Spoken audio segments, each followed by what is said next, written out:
Shabbat shalom, Shabbat shalom, Shabbat shalom.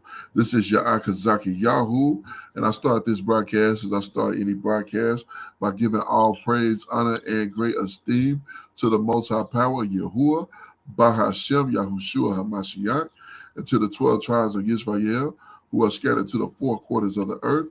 I say shalom wa baruchim, that is peace and blessings.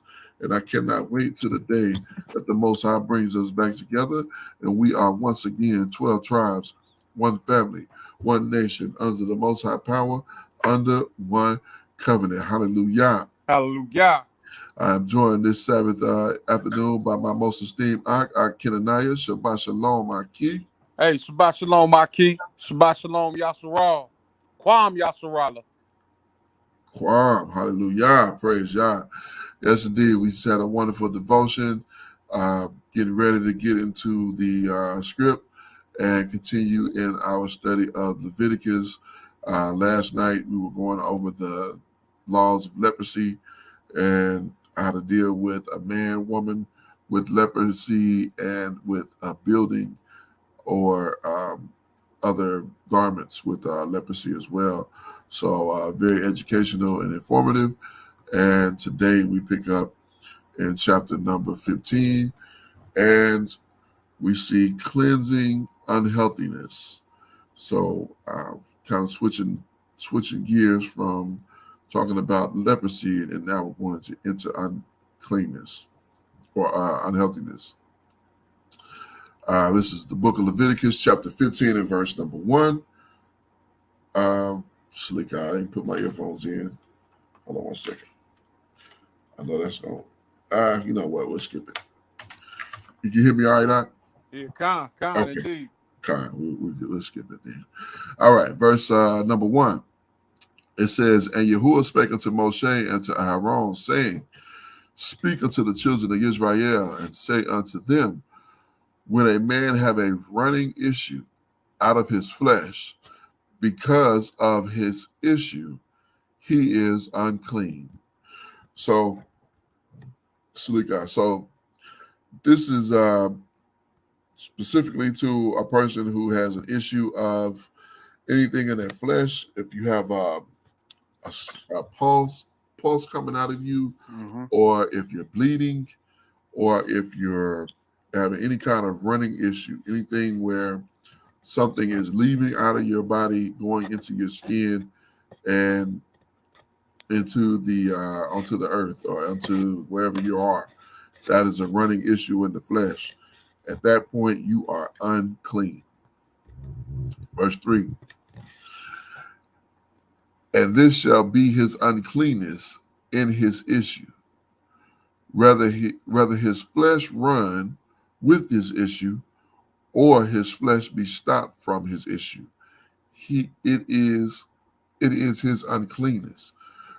So if your flesh is running, or even if you stop it, you put a bandage over it, you wrap it, it's still running, you are unclean. You're not clean because you stop it.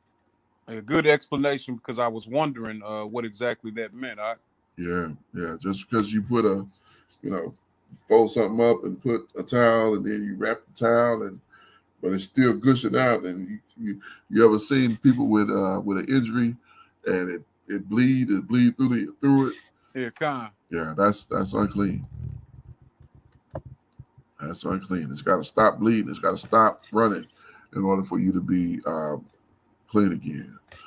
Verse number 4, it says, "Every bed whereon he lieth that have the issue is unclean, and everything thereon whereon he sits shall be unclean." This is just like the woman. Wherever she sits and whatever she lies on, that's unclean.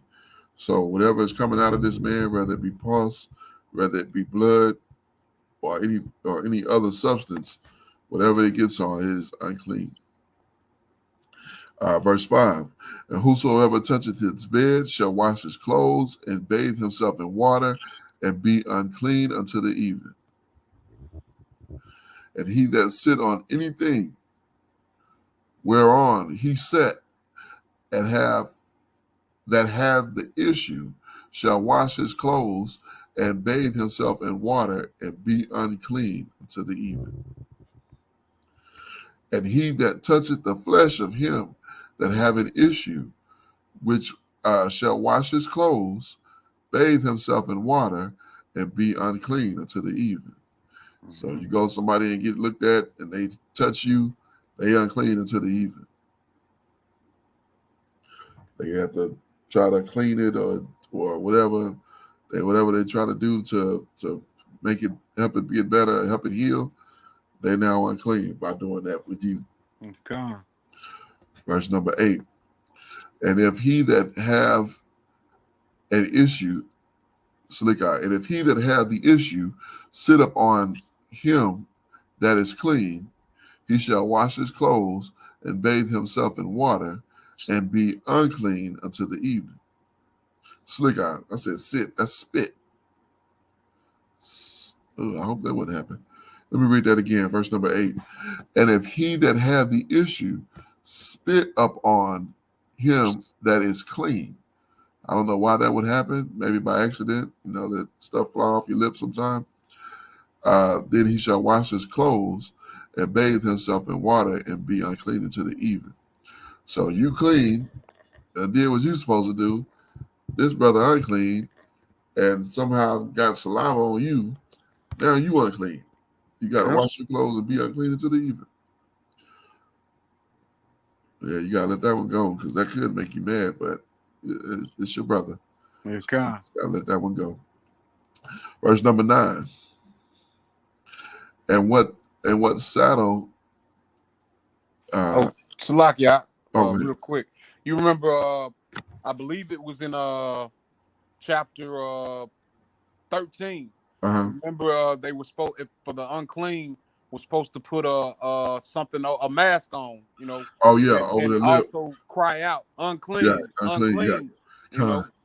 Yeah, I think that was with leprosy though. That's not with this, because this is not something that can spread. This is because they're unclean because of their running issue. But leprosy can spread, so you gotta warn people. Hey, I'm unclean. You can't be. Don't come next to me, because you can get this. But they're not gonna contract a sore or a fester or a laceration or something like that. You're not gonna contract that. So, but you're still unclean, because it's running. So, verse 9, it says, and what saddle soever he rideth upon that have the issue shall be unclean. So whatever he's riding on, so that goes right with sitting. But he included that detail, like you ride a donkey, you ride a horse, you ride a camel, whatever you riding on, whatever you sit on, it's unclean. Verse 10, and whosoever toucheth anything that was under him shall be unclean until the evening. And he that beareth anything, any of and he that beareth any of these things shall wash his clothes and bathe himself in water, and be unclean until the evening. And whosoever he touch that have the issue, and have not rinsed his hands in water, he shall wash his clothes and bathe himself in water, and be unclean until the evening. Now, let's look at that one again, because I kind of missed that one. It says, and whomsoever he toucheth, so whom he touches, not necessarily with the issue, but like say he just shalom, like say shake a hand. The issue could be like on his leg, but he shake your hand. Whom he toucheth, that have the issue, he would be that have the issue, and have not rinsed his hands in water, shall wash his clothes and bathe himself, and be unclean until the evening. So somebody dap you up and they unclean. Now you unclean until the evening. So if he didn't wash his hands with water, apparently, so if I don't know if his hands are clean, I guess it's okay. But if his hands not clean, like, oh man, I touched that and You unclean now. Like, man, you should have told me that before you dabbed me. Like, just trying to be cordial. Yeah, because that's a habit. You know, you used to see your brother, you greet him. You know, but Yeah. without without realizing, like, oh man, I done made you unclean. Like, my bad. You know what I'm picking up on is a good, and this is what we do anyway. This is something that you and I have talked about this anyway. We mentioned it last night. Mm-hmm. Taking a shower. Yeah. Taking a bath, washing our clothes. Mm-hmm. You know what I mean? This is what we need to be doing, just in case, you know what I mean? Because Yeah. this is something that could happen unknowingly. So Absolutely. daily washing. Absolutely. Yeah, definitely. You know, I personally subscribe to 2 showers a day. I believe, get up in the morning, Mm-hmm. get that clean water on, wash all them impurities off, whatever. When you get out the bed, before you get in that bed, before you get out there, when you get out that bed, wash yourself. Mm-hmm. I believe. And I don't do it 2 times a day throughout the year, Yeah. but in these months I do find myself doing that. You know what I Yeah. mean? Taking a shower when I get back in. Sometimes in the summer you got to take 3. Yeah, You can take one when you get up. You go out and break a sweat. You got to take one sometimes just to cool off.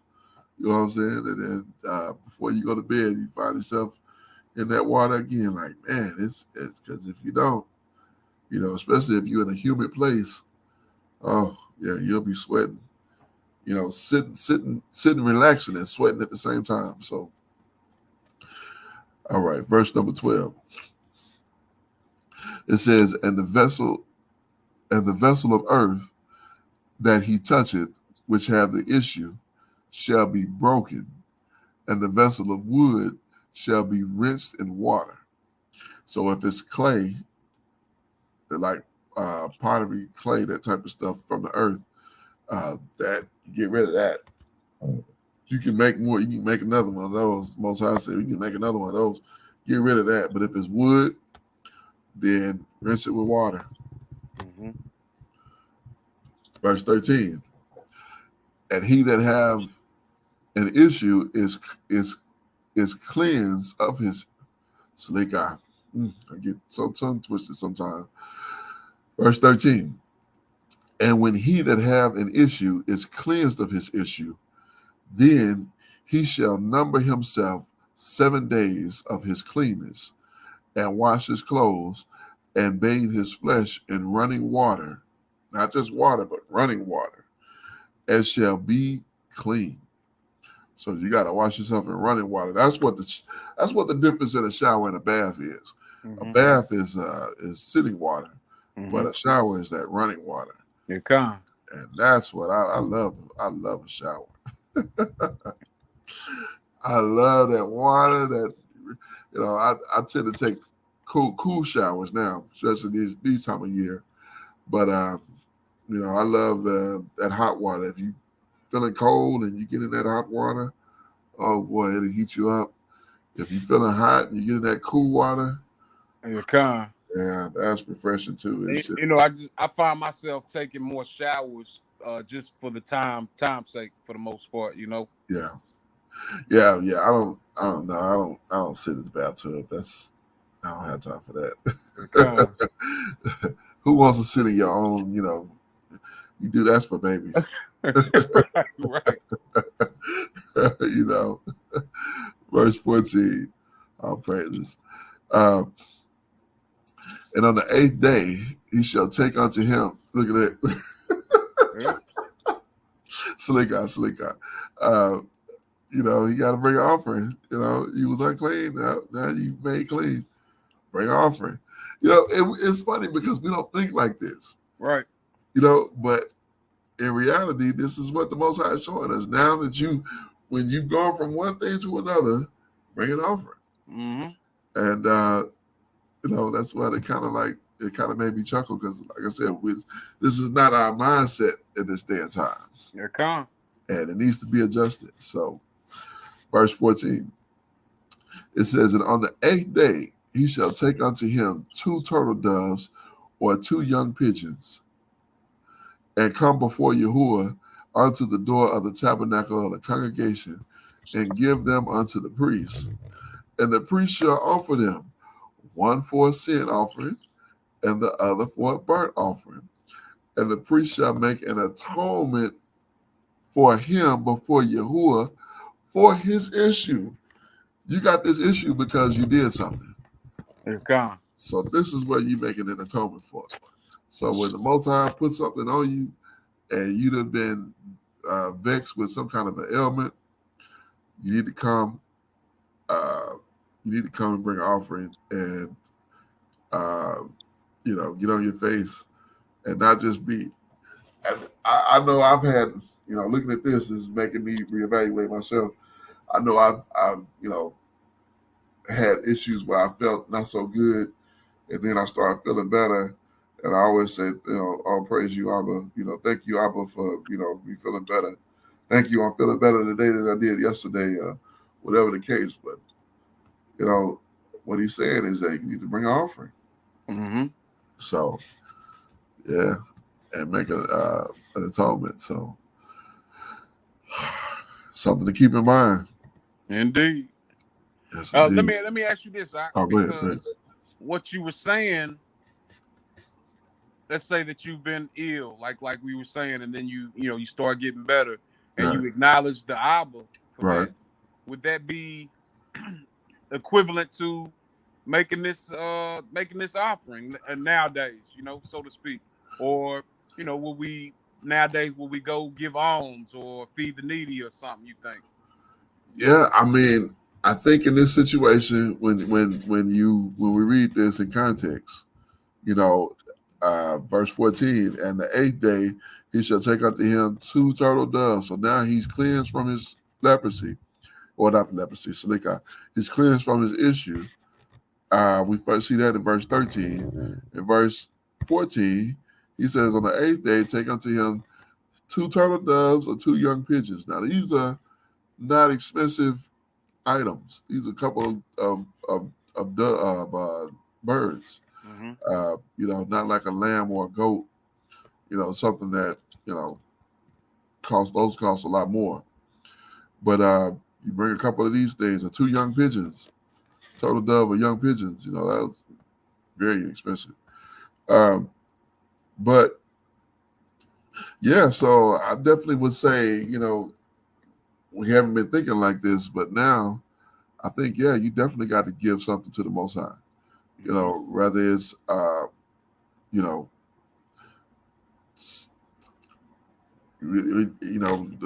the Messiah is our perfect sacrifice. So we certainly don't have to make sacrifice to him. However, he's worthy of everything that we are and everything that we can. So once he delivers us from one issue, we should not only just say thank you for delivering me, but also, what can I do? What can I give? Because here he's saying, give unto me 2 turtle doves, 2 young pigeons, and the door of the tabernacle, give them to the priest, and the priest shall make an offering, a sin offering and a burnt offering, to make an atonement for your issue. So that issue should be atoned for. Now I know we have the Day of Atonement. Mm-hmm. They had the Day of Atonement here as well. If I remember correctly, I know this is Leviticus. Yeah, we already had this. That was in Exodus. Mm-hmm. Exodus, atonement was already done. So, actually, Leviticus 23 is where the feast are. Right, So, I don't know, man. I don't think we've covered. Have we covered atonement? We haven't, but it's gonna cover that in Leviticus as well when it Okay. speaks about the scapegoat and Fine. in that chapter. Okay. So, I mean, I would say yes, by all means. Wherever we can to as far as the Most High, even if it's taking time to maybe give him a devotion. Just whatever we can give. We can't. There's no temple to take anything offering to, but yeah, like you said, some alms, uh, helping the needy, whatever we can do to show to show honor to him. And I like that. I like that. You know, it's it's making one's life solely about the Abba, like acknowledge him all the time and being about his business. You know. Yeah, yes indeed, yes indeed. That's definitely where we want to be. Yes indeed. All right, verse number 16. Now this is interesting for men, especially married men who may not be familiar with this, because I was not before I was when I was married. Verse 16.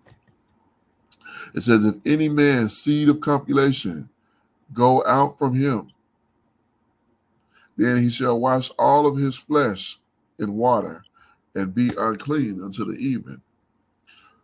Now, number one question, what is seed of copulation? Seed of copulation is sperm, semen. Mm-hmm. It's what happens when a man has sex with his wife. He gets this seed of copulation goes out from him. When this happens, he shall wash all of his flesh, not some of his flesh, not the bottom half of his body, all of his flesh in water and be unclean until the evening. Now, when I see that all of his flesh, I'm taking that as even including your head, your scalp under your hair. So all of you got to go in water, not just, because you know how you take them whore baths type things. No, can't do that. Got to get in the shower. Take a shower. Yeah, and wet your whole, wash your whole self. All of you, not some of you, not most of you, all of you. Yeah, I've heard stories. You know, I've never been a part of a assembly that did this, but I've heard stories of different assemblies, and they would ask on the Sabbath. They would ask people if you had sex, in the last 24 hours, and if your answer, who's gonna try to cover that up? There's certain people that try to cover that up, but most people I pray would be honest, and those people who are honest and say, yeah, they're asked to go home. Yeah. Well, watch this on YouTube. Yeah, kind. And look, you said that brought something to mind.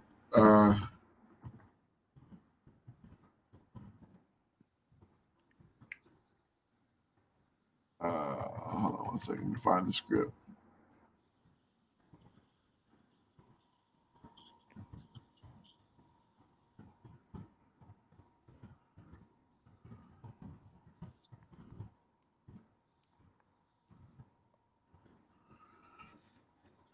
Oh, that's in chapter 19.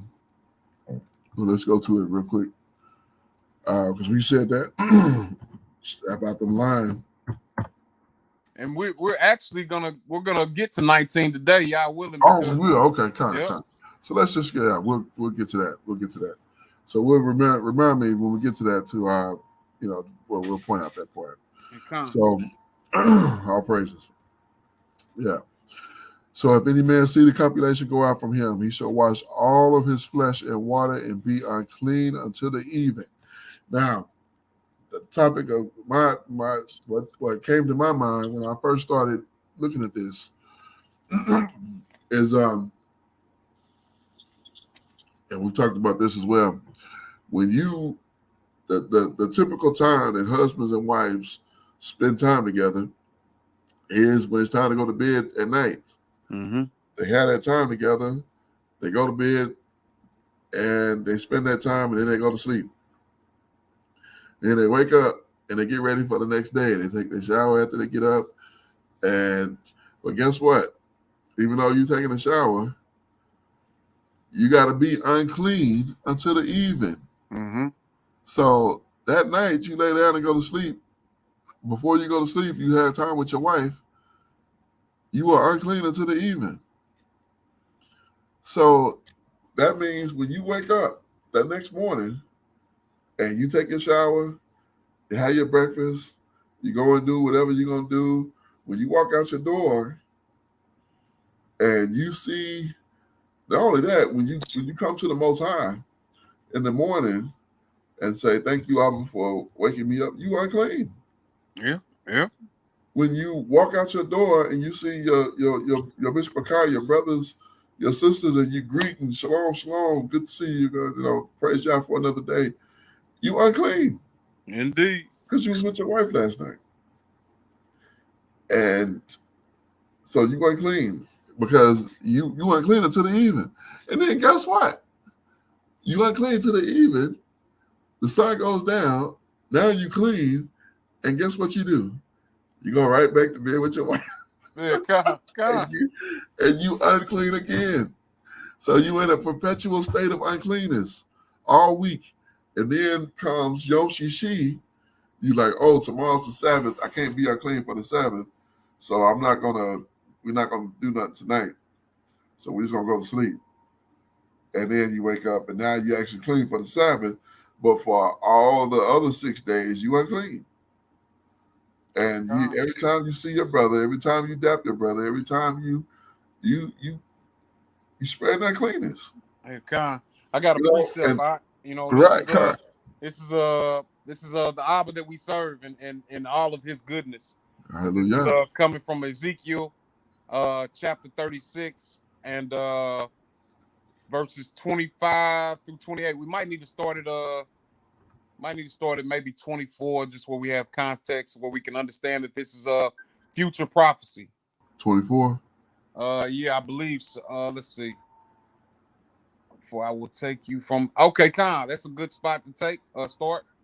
Okay. And it reads, "For I will take you from among the heathen and gather you out of all countries and will bring you into your own land. Then will I sprinkle clean water upon you, and ye shall be clean from all your filthiness, and from all your idols will I cleanse you." Uh, let's see. I was looking. I was thinking it said uncleanliness, but I guess that's the word that it's using. Filthiness. Yeah, I mean it's the same thing. He's saying, "I will sprinkle water upon you, and you shall be clean, Mm-hmm. and you shall be clean." So, uh, yeah, he's telling us right there that I'm gonna make you clean Yeah, from all, not some, but from all your filthiness and from all of your idols will I cleanse you. con. We're gonna be made clean. You know, All praises. yes, indeed, and all praises indeed. But this was something I really had to let marinate in my mind. Like, man, this is a real thing. And wow, like you literally just being with your wife, you unclean until the evening. So Mm-hmm. I think I mentioned before. I don't know if I mentioned this on the actual on the broadcast, but I believe in what I would do, and when we was all together and living one with another, especially then. I mean, even now, but especially then, you spend that time with your wife before the sun go down. And I know that's so unconventional from what we are used to. We used to, at night, you know, can't sleep, and hey, you up, I'm up, well, whatever. But, you got to spend that time. Again, this goes back to that discipline and who are you actually serving? Are you actually serving yourself? You serving this woman or you serving the Most High? Con. Indeed.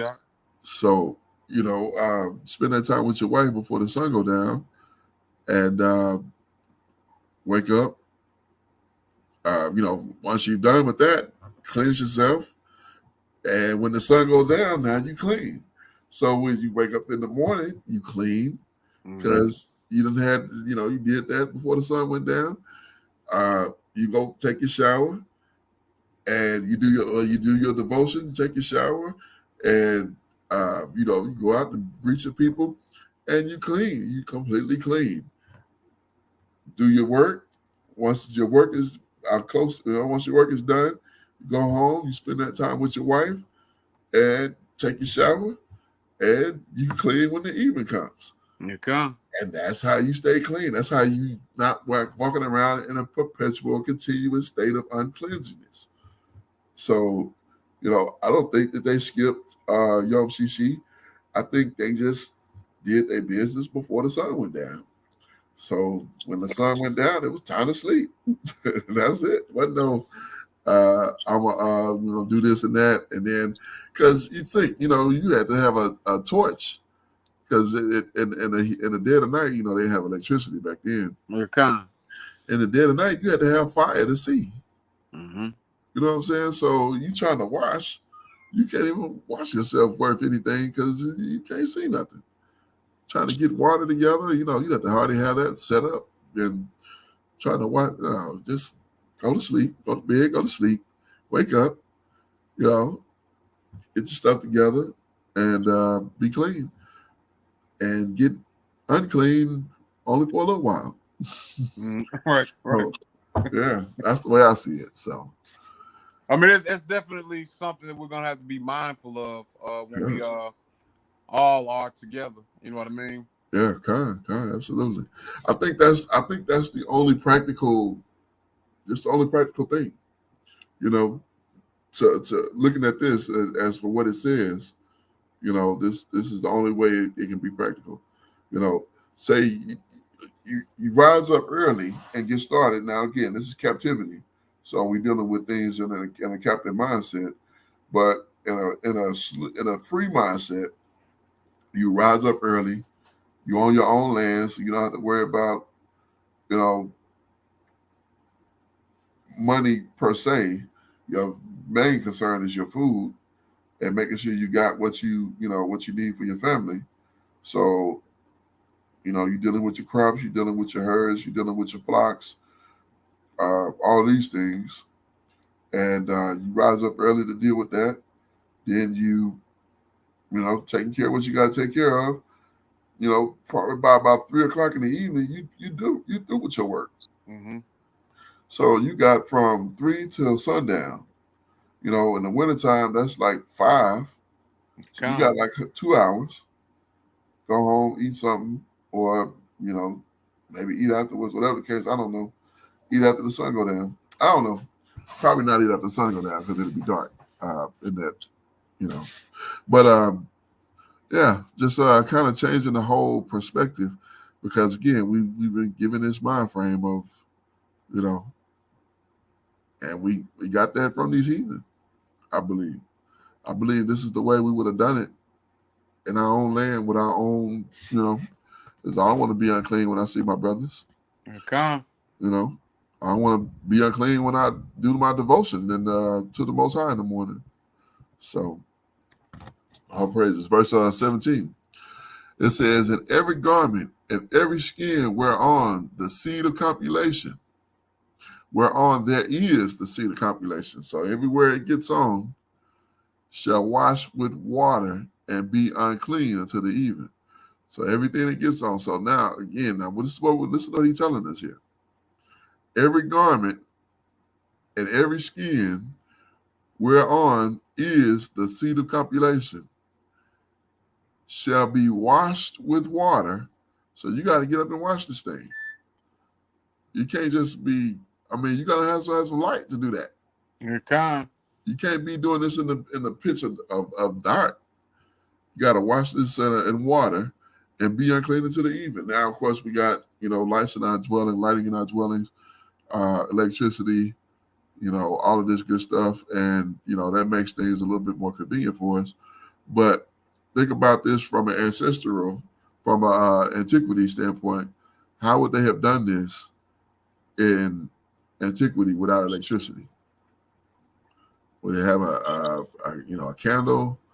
I don't know, a candle, a torch, possibly. Would you be up in the middle of the night washing this stuff? It's going to be unclean until tomorrow evening anyway. So, I mean, I don't think that's how we would have done it. I think we would have done it before the sun went down. So, Okay. yeah, that's my take on it. So, verse 18, it says, "And the woman also, in whom the man shall lie, with seed of copulation, they both shall bathe themselves in water and be unclean until the evening." So that's the end of the seed compilation. So now we're going to get into the woman's issue. Verse 19. And if a woman have an issue, and her issue in her flesh be blood, she shall be put apart 7 days, and whosoever toucheth her shall be unclean until the evening. So whoever touch her, Shlika, whoever touch her is going to be unclean until the evening. And everything that she lie upon in her separation shall be unclean. Everything that she sit up on shall be unclean. So whatever she lay on, whatever she sit on is unclean. She got to have her own seat and her own bed. Verse 15. Whosoever toucheth her bed shall wash his clothes and bathe themselves in water and be unclean until the evening. So whoever touches her bed, you got the uncleanness. You are unclean until the evening. Excuse me. Slika. Verse 22. And whosoever toucheth anything that she set up on shall wash his clothes and bathe himself in water and be unclean until the evening. And if it be on her bed or on anything whereon she sitteth, when he touch it, he shall be unclean until the evening. That means some of the substance has gotten on the bed or on the, if he touch it, unclean until the evening. If they get on you, unclean until the evening. Verse 24, it says, and if a man lie with her at all, and her flowers be up on him, he shall be unclean 7 days, and all the bed whereon he lie on shall be unclean. So now, you didn't know, she didn't keep count, and now, accident done happen. Yeah, you done got the flowers on you. Now you unclean for 7 days, just like her. She unclean 7 days. Now you unclean 7 days. Get out the camp. Can't greet nobody. Can't say nothing. Just out the camp. 7 days. You in that bed. Unclean. You know, praise God for the details. Yeah, indeed. You know what I'm saying? You know, because when you didn't know this, you just like, willy-nilly, you know, just living as a heathen, you know. And then once you get this law, once you get this understanding, this is separation, it's like, okay, I can't do this no more. I can't let this happen. I have to, now, wait a second, how long it's been? How many weeks? Let me see, that's how I knew my ex-wife was pregnant. I got to looking at it. I got to thinking about it. We was talking on the phone one evening. I was getting off work. And I'm thinking about, man, I'm going to go home and have some, you know, be with my wife. And I got to thinking about it. I was like, man, we'd have been together like 4 weeks, 5 weeks. This was like week number 6. I said, where your period at? God. It just, I don't know how it just dawned on me like that. I was like, wait a minute. We'd have been together like the past 6 weeks. You know, usually it's like 3 weeks, then be apart. Then it's like another, you know, it kind of goes in spurts like that. So I'm like, it's been about 5 or 6 weeks. Wait a minute, where your visitor at? Where your monthly at? God. Yeah, it wasn't there, and I know it, because so, but that's how I knew. Verse 25. It says, and if a woman have an issue of her blood many days out of the time of her separation. So the time of separation is 7 days. So this is saying if it goes past 7 days, some women have longer. Out of the time of her separation, or if it run beyond the time of her separation, all the days of the issue of her uncleanness shall be as the days of her separation. She shall be unclean. So some women, Some women do 3 days. Some women do 4 or 5 days, and some women do 7 days.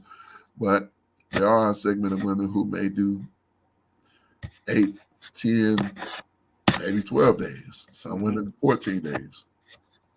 But in those situations, if it's, so separation is supposed to be 7 days, it lasts 14 days, and so her separation 2 weeks. She's unclean.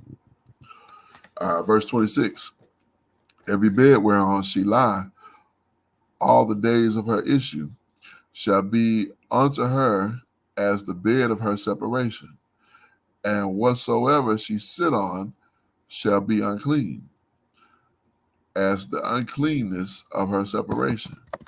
And whosoever toucheth those things shall be unclean. See, I kind of like how he condensed it right there.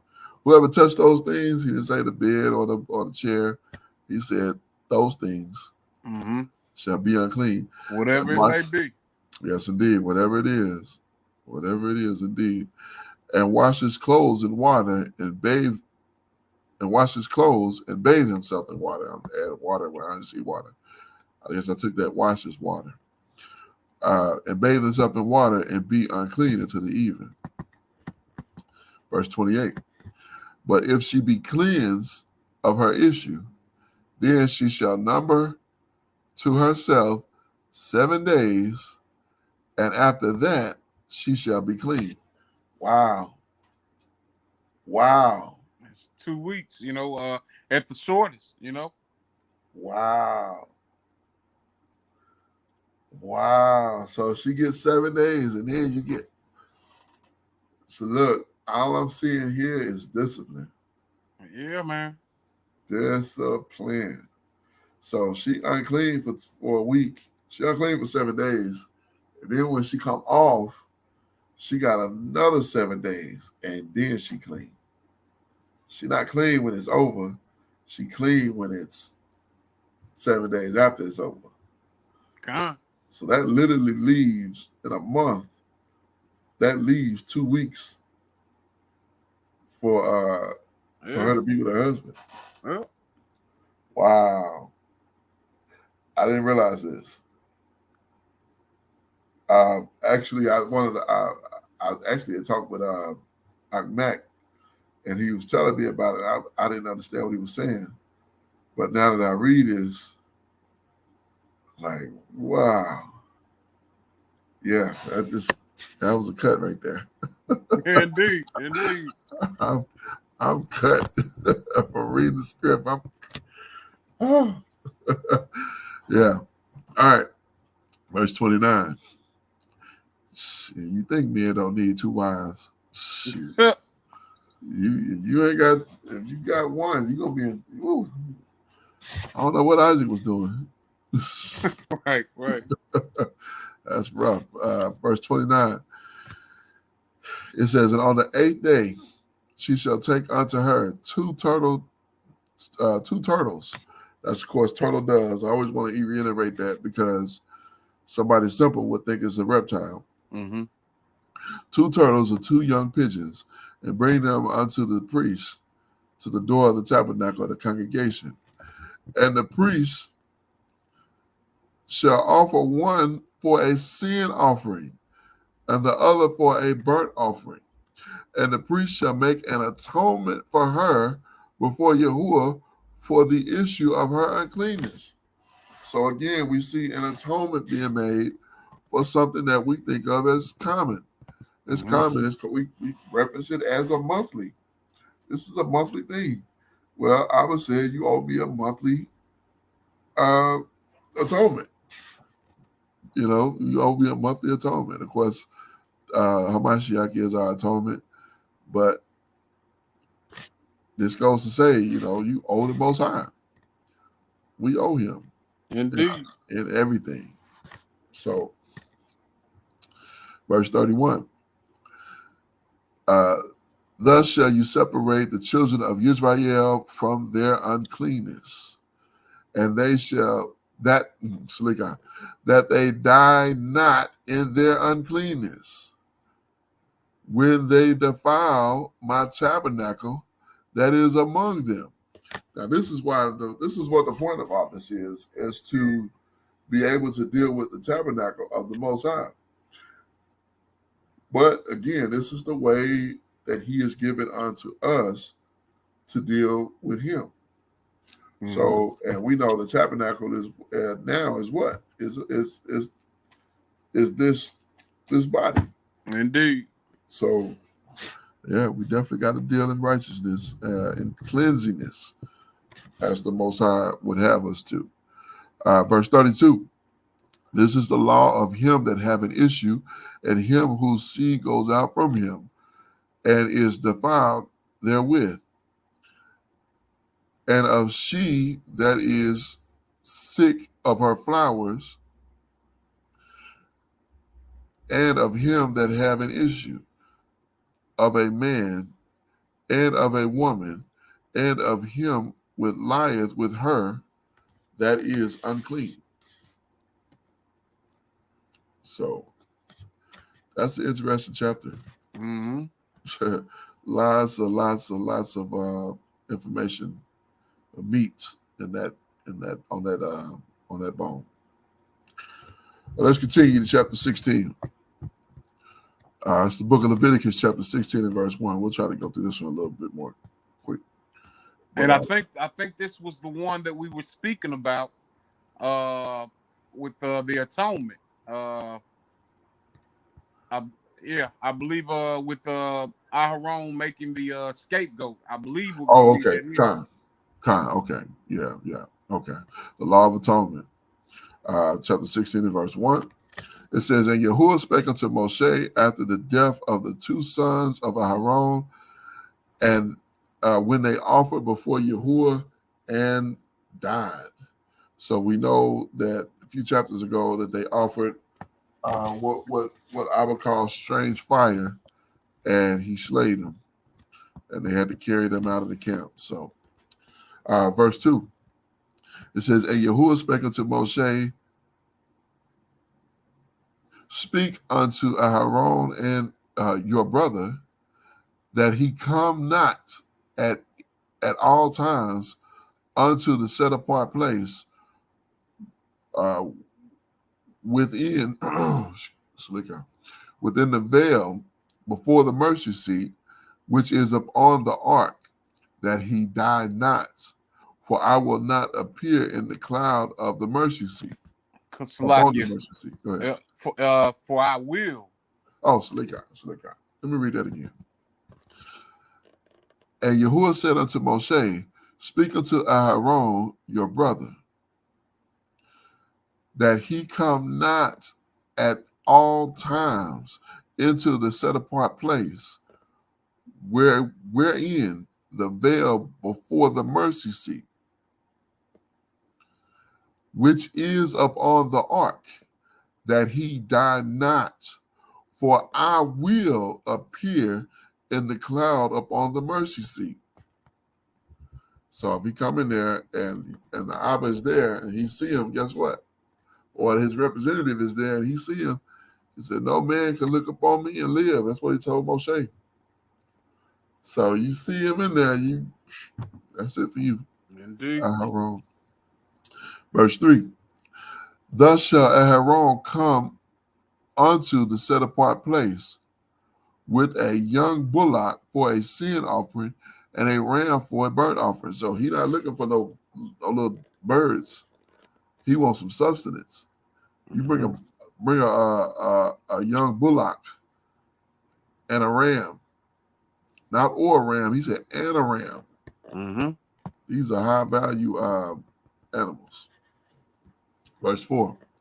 And he shall put on the kodesh, or the set apart linen coat, and he shall have the linen breeches upon his flesh, and shall be girded with a linen girdle,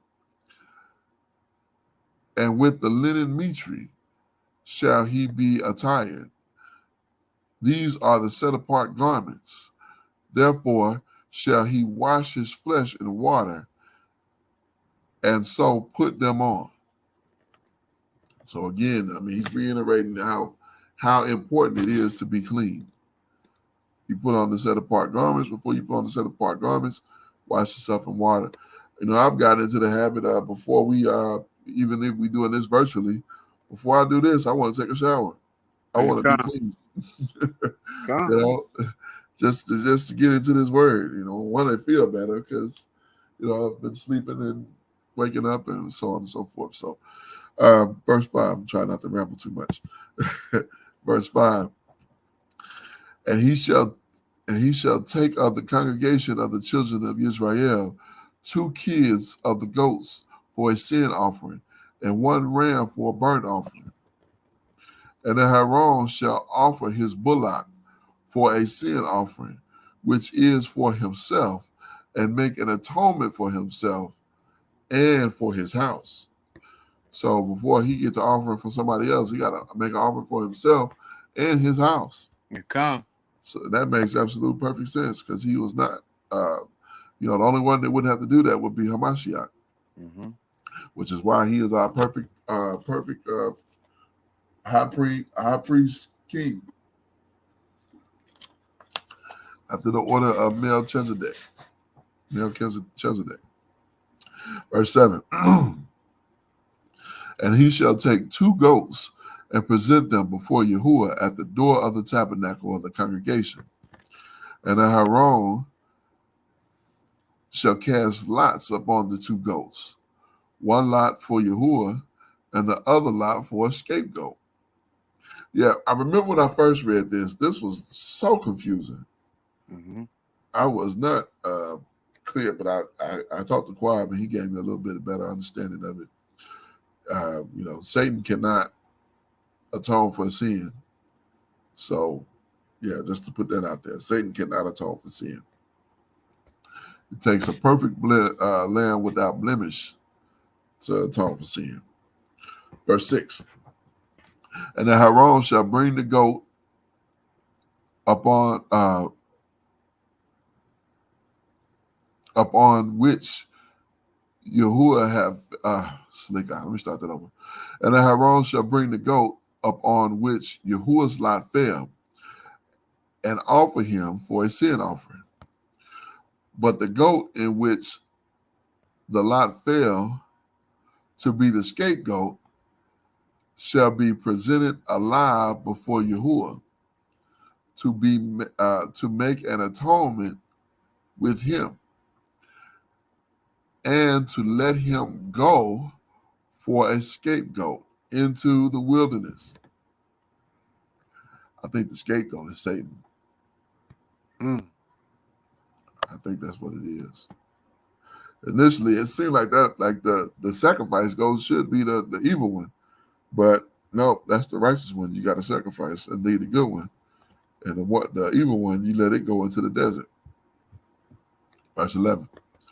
And the Aaron shall bring the bullock of the sin offering, which is for himself, and make an atonement for himself and for his house, and shall kill the bullock of the sin offering, which is for himself. And he shall take a censer full of burning coals of fire from off the altar before Yahuwah, and his hands full of sweet incense, beaten small, and bring it within the veil.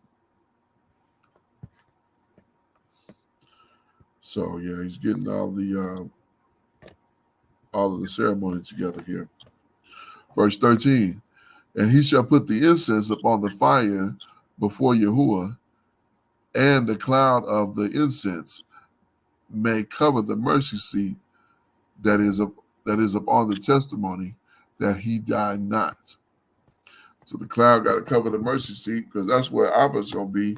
And again, he can't see it. Or I keep saying Abba, but his representative, and he can't look at him because he'll die.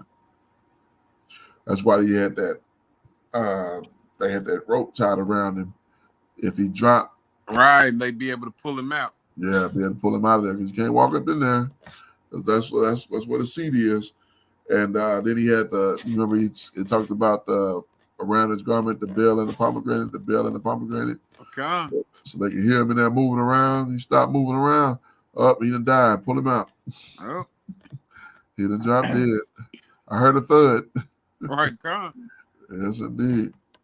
And you know, I don't know if we ever read. I can't recall anywhere where we read where that actually happened to any of the priests. Yeah. No, it didn't happen with Aaron. Aaron died naturally. So they mourned for him many days. But like his two boys though, they got carried out. Yeah, I was struck. I'm like, that's strange fire. Verse 14. And he shall take of the blood of the bullock and sprinkle it with his finger on the mercy seat eastward. Before the mercy seat shall he sprinkle the blood with his finger 7 times.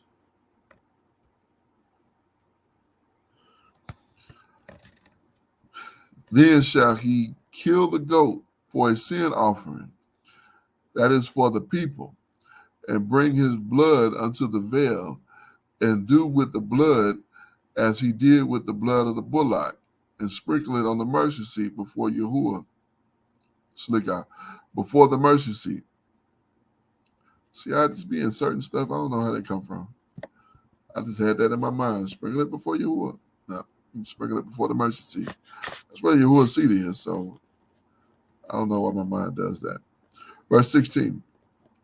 And he shall make an atonement for the set apart place before the uncleanness of the children of Israel, and because of their transgression and all of their sins, and so shall he do for the tabernacle of the congregation, that the remnant that remaineth among them in the midst of their uncleanness. And there shall be no man in the tabernacle of the congregation when he goes in to make an atonement in the set apart place, until he come out and have made an atonement for himself and for his household and for all the congregation of Israel. And he shall go out unto the altar that is before Yahuwah, and make an atonement for it, and shall take of the blood of the bullock and of the blood of the goat, and put it upon the horn of the altar round about. Upon the horns of the altar round about. I don't know why I do that. Verse 19. And he shall sprinkle the blood upon it with his finger 7 times, and cleanse it, and hallow it from the uncleanness of the children of Israel. And when he have made an end of reconciling the set apart place and the tabernacle for the congregation and the altar, he shall bring the live goat. So now we get the live goat. This is the one that was set free, or to be set free. Verse 21. And Aaron shall lay both his hands upon the head of the live goat, and confess over him all the iniquities of the children of Israel, and all their transgressions, and all their sins, putting them upon the head of the goat. And the goat shall send and shall send him away by the hand of a fit man unto the wilderness. I looked at this fit man before, but I can't remember what it was. You know, I think it's somebody able-bodied, maybe. Is it Come. Timely ready? I guess waiting, like he's waiting. Timely fit, like timely ready, like I best, like he's this disposition. This is the only place this is used. Mm-hmm. It's really hard to understand with that. To to me, when you say timely or ready, basically meaning that this is they're in position. This is their position, and that they're ready for the assignment. They know what they ought to do. That's what I take it as. Like their job, you know. Yeah, like they understand this is what you're doing. That man is Ish there. So that's not the warrior man. That's just the regular man. It's not a dom. It's more the man that you think of as the husband, Ish. Mm-hmm. Um, yeah, send him into the wilderness. Verse 22. Yeah, I don't know. I'm have to see about that. Uh, I like to get some better insight on this chapter to really get some understanding because it's still kind of not as clear as I'd like it to be. Verse 16. And the goats shall bear upon him all their iniquities unto the land not inhabited. That's what the wilderness is, a land not inhabited. And he shall let go the goat onto the wilderness, in the wilderness. And the Aaron shall come unto the tabernacle of the congregation, and shall put off the linen garment which he put on when he went to the set apart place, and shall leave them there. And he shall wash his flesh with water in the set apart place, and put on his garment, and come forth and offer his burnt offering and the burnt offering of the people, and make an atonement for himself and for the people. So he's going to take off the set apart garment, put on his own garment, and then make the offering. Come. Verse 25. And the fat of the sin offering shall he burn upon the altar. And he that let go the goat for a scapegoat shall wash his clothes and bathe his flesh in water, and afterward come into the camp. So he got to wash his clothes and bathe himself in water. He's not unclean. He didn't say that. Verse 27. And the bullock for the sin offering, and the goat for the sin offering, whose blood was brought in to make an atonement in the set apart place, shall one carry forth without the camp, and they shall burn in the fire their skins and their flesh and their dung. So I guess when you put an animal to death, it defecates because it always misses the dung. So I'm guessing that's part of the animal. It defecates. You got to burn that. I don't know how burn manure smells. Come.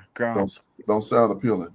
Yeah. You know, thinking it's gonna burn off just like fuel, though. You think?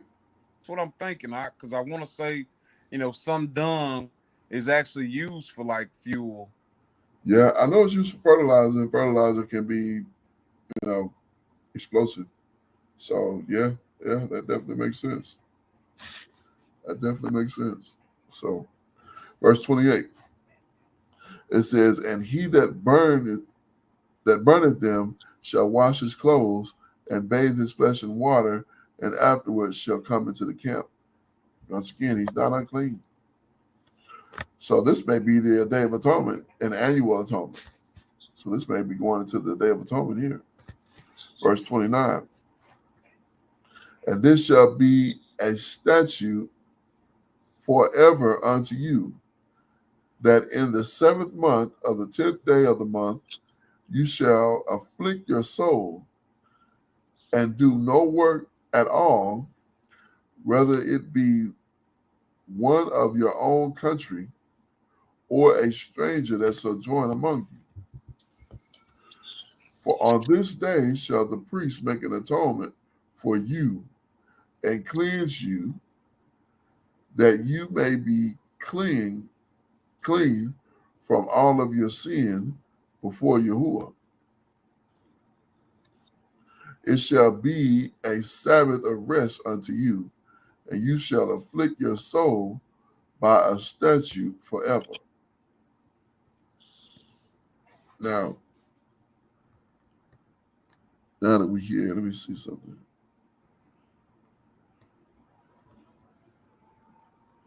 Afflict your soul. Let me see. Afflict. Right here. That's what I'm looking for. Nah. Oh, nah. Praise God. Afflict, humble. Yep, that's what I was told, that it meant to be humble. Mm-hmm. To be occupied, to be busy with, to become low. Yeah. Afflict, oppress, humble, to be afflicted, to bow down. Yeah, I had raised the question before, if on the Day of Atonement, should we be putting on sackcloth and, sitting in the dust and with earth on our heads? Okay. That's the lowest, that's the affliction of our ancestors. Yeah. I've been on a couple of studies speaking about, atonement as well. And, it's customary that we fast Yeah. on that day as well. But, I'm not sure that that's what the script is telling us to do verbatim. Now, if we fast, we know that that is a way that we humble ourselves. So you wouldn't be wrong by No, fasting. no. But think of it like this though. For act like myself, I fast. I do intermittent fasting like every day. Mm-hmm. My last time eating was, last night, which I didn't plan on eating with the brother over there, but that was my last time eating something, and I'm cool. I'm not even like hungry. It is going on 4 o'clock. I'm not even hungry. I don't usually feel like I need to eat something until about 7. That's usually when I'm start to think, okay, now it's time to get something to eat. But of course, I'm not exerting myself either. I'm, sitting in a chair, reading the script, But if I was out, stomping the ground, and it'd be a whole different situation. But you know, for the Day of Atonement, just to fast from sun up to sundown, or for a 24-hour period, even. I mean, I think that was at one point an affliction, but for one day, I don't think that's as bad as it sounds. Now, if you take away water, if you don't drink anything, then that's a different situation. But if you drinking, which I think our fast consisted of no drinking. I had an elder tell us, when we were doing the 24-hour fast, to if you felt thirsty, he said, put your hands in water, and that'll help you from dehydrating. So you can even take a shower. That'll help you from dehydrating as well. So your skin can absorb it, but you won't be ingesting it. So you won't get that full feeling in your stomach, and you still afflicting yourself. So, Mm-hmm. but I think, truthfully, like what our ancestors would do, they sit in the dirt, put the earth on their head, and they put sackcloth on their bodies, and that's just the lowest form of humility. You put on something on against your skin that feels horrible, and you sit in the dirt. That's like the lowest place you can be, and you put it on your head, like you got it under you, you got it on top of you. Like this is the lowest. You know, from the dust you were taken, from the dust you shall return. Come. So, you know, that's to me, that's humility. Putting that dirt on your head. You know, who wants to do that? I don't see anybody rushing. You know, I don't see a lot of people trying to, you know, they'll come up and drink the wine and eat the bread, but they ain't gonna line up to get it get in the dirt. Right. To You know what I'm truly be saying? afflicted, you know. Yeah. That's some heavy stuff. So we'll talk more about that as we get closer to atonement. I believe we at 31. Come. Verse 31. It says, "And it shall be a Sabbath of rest unto you, and you shall afflict your soul by a statute forever. And the priest whom he shall anoint, and whom he shall consecrate to minister in the priest's office of his father's stead, in his father's stead, shall make an atonement, and shall put on the linen clothes, even the set apart garments." You know, okay. I was getting ready to think that, this was prophetic, Yeah. speaking about Mashiach. Uh-huh. But I don't ever remember Mashiach putting on the set apart garments. But Well, he did when you get into the when you get into Revelation, when it's describing him, and I saw the candlestick, I believe in chapter 1. Yeah, the revelation, the revealing of Yahushua Hamashiach. Uh, yeah, it gets into it. He's in the tabernacle, yeah, come. or he's in the yeah, he's acting as the high priest. Mm-hmm. Khan. Verse 33, and we can look at that as well briefly. Verse 33, it says, "And he shall make an atonement for the set apart sanctuary, and he shall make an atonement for the tabernacle of the congregation and for the altar, and he shall make an atonement for the priests and all the people of the congregation. And this shall be an everlasting statute unto you, and make an atonement for the children of Sliga, to make an atonement for the children of Israel for all of their sins once a year." And he did as Yahuwah commanded Moshe. All praises. All Yeah, praises. yeah. So that went right into the Day of Atonement, and um, lots of interesting. It's a short chapter here. Let's see what 18 looks like. Well, 18 we covered during the midweek. Oh, So yeah, yeah. I Oh, believe Salika. yep. And then 19 was the one where you was gonna, I forget it, man. I don't forgot what we was talking about. Oh, we were talking about the spilling of seed, I believe, from no, from we were in 15 when we talked Oh, about talking about dealing deceitfully. yeah, con. Okay, yeah, It yeah, was yeah. something. It was something that you were gonna bring back up with Leviticus 19. Con. Okay.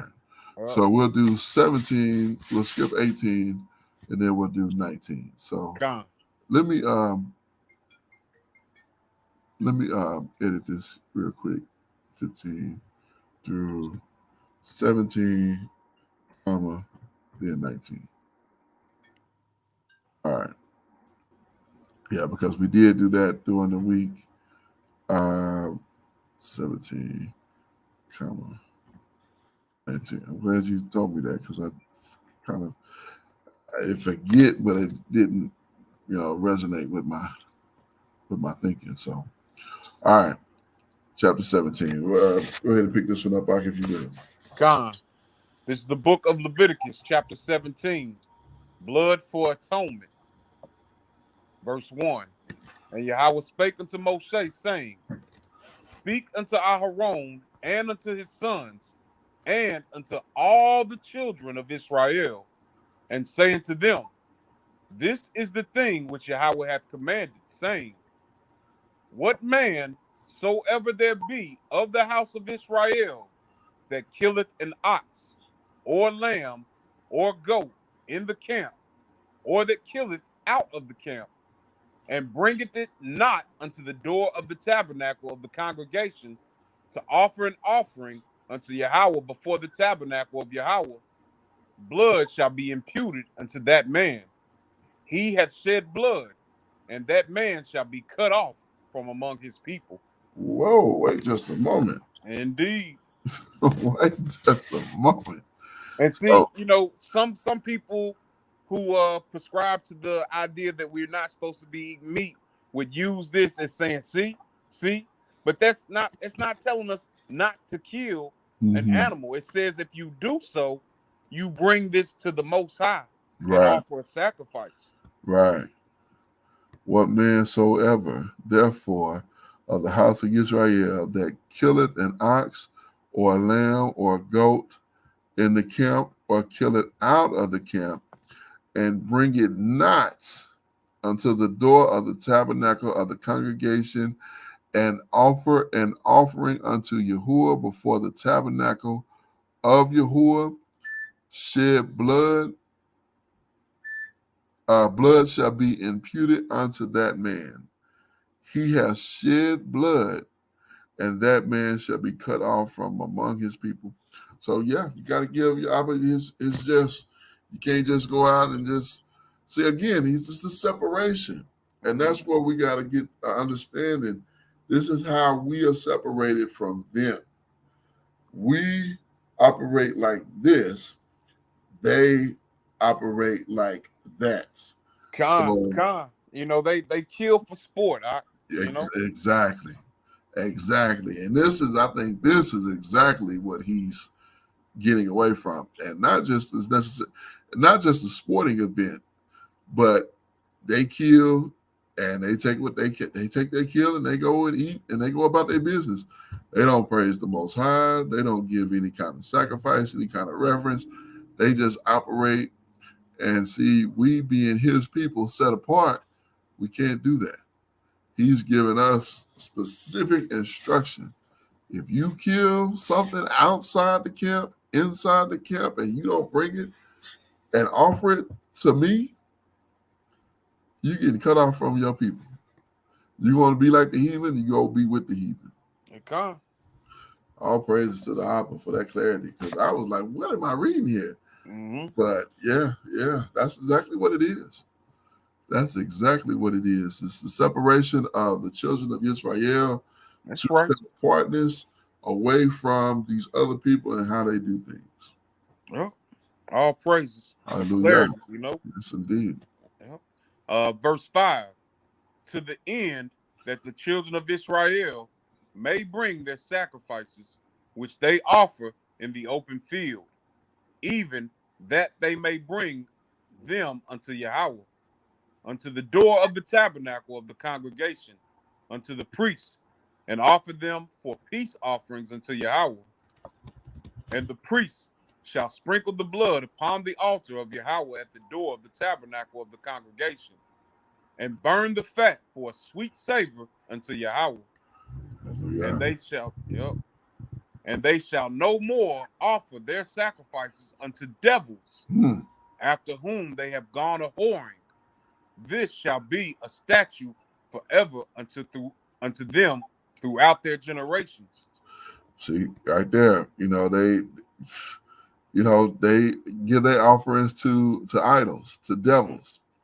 And I would say, not us. We can't do that. This is how we have to do it. Mm-hmm. So just that separation, man, that is beautiful. Indeed. That is literally beautiful. I mean, for the power of all things to say unto us, this is how you do it. And if you don't do it like this, you're out of here. This thing is over. Cut off. Yeah. You cut off from among your people. All praises. Yeah. Hallelujah. Hallelujah. Verse 8. And thou shalt say unto them, whatsoever man there be of the house of Israel, or of the strangers which sojourn among you, that offer a burnt offering or sacrifice, and bringeth it not unto the door of the tabernacle of the congregation, to offer it unto Yahweh, even that man shall be cut off from among his people. Yep. So you offer it. If you're not offering it to the Most High, you offer it, you done messed up. You done. Come. You're And done. what? Oh, go ahead. What's up, Slick? Like you. Did you have something? No, I was just saying, repeating. You done. My bad. Come. Verse 10. And whatsoever man there be of the house of Israel, or of the strangers that sojourn among you, that eateth any manner of blood, I will even set my face against that soul that eateth blood, and will cut him off from among his people. Hallelujah. That's again, no manner of blood to be eaten by anybody of the children of Israel or in the land of Israel. At this time was known as Canaan. So you eat blood, you are cut off. Come. Verse 11. For the life of the flesh is in the blood, and I have given it to you upon the altar to make an atonement for your souls. For it is the blood that maketh an atonement for the soul. So that blood is a vital part, and it is not to be trifled with. So it's certainly not for not for our consumption. And so that's not something that he's negotiable about. Verse 12. Therefore I said unto the children of Israel, no soul of you shall eat blood, neither shall any stranger that sojourneth among you eat blood. So you got a stranger with you, and he eat blood, got to go. Indeed. Can't be here. Can't be around us with that. Right. Hit the bricks. Well, kick rocks. Yes, indeed. Verse 13. And whatsoever man there be of the children of Israel, or of the strangers that sojourn among you, which hunteth and catcheth any beast or fowl that may be eaten, he shall even pour out the blood thereof, and cover it with dust. So you can't even leave it where somebody else or something else can get to it. You say cover it up. Don't just pour it on the ground, but cover it up. Indeed, this is beautiful. That we've been given, the directions, or that our ancestors were given directions on how to walk accordingly to His will. Hallelujah. Yes, indeed. Yes, indeed. And this is, passed down for many generations. This is, of course, one of the books of Moshe. And so, he was giving him this to write unto us. Takes me back to Shaul's writing. The things that are written aforetime were written for our learning. That's right. So, we learning, understanding this here, and not just the how-to, but this is giving us a look at how Abba operates and why he, and how the separation. That's the beautiful part. It's the separation. They're gonna do what they do, but as far as you go, this is what you do. And if you don't do what I'm asking you, you cut off. Indeed. That's what it is. You cut off. Either you're gonna do what I say or you cut off. Come. Make a choice. Well, indeed. Verse 14. Yes, indeed. For it is the life of all flesh. The blood of it is for the life thereof. Therefore I said unto the children of Israel, ye shall eat the blood of no manner of flesh, for the life of all flesh is the blood thereof. Whosoever eateth it shall be cut off. And every soul that eateth that which died of itself, or that which was torn with beasts, whether it be one of your own country or a stranger, he shall both wash his clothes and bathe himself in water, and be unclean until the even. Then shall he be clean. But if he wash them not, nor bathe his flesh, then he shall bear his iniquity. Wow, so that's a sin. That's an iniquity. That's the highest doing sin. That. Yeah, that's the highest sin is iniquity. Come. That's usually iniquity will get you killed. Come. He said, you're going to bear that iniquity. Praise God. Oh. All right. We'll skip over to verse chapter 19. Idolatry forbidden. Come. So we covered the law of, this is a quick look, the law of immoral relations. We covered that in a separate lesson. And so this is chapter 19, the idolatry forbidden. So go ahead if you will, Lot. Come. This is the book of Leviticus, chapter 19.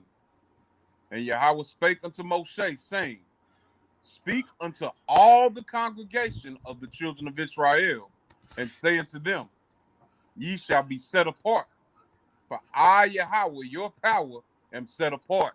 You know, this was what I was looking for. You know, I'd use what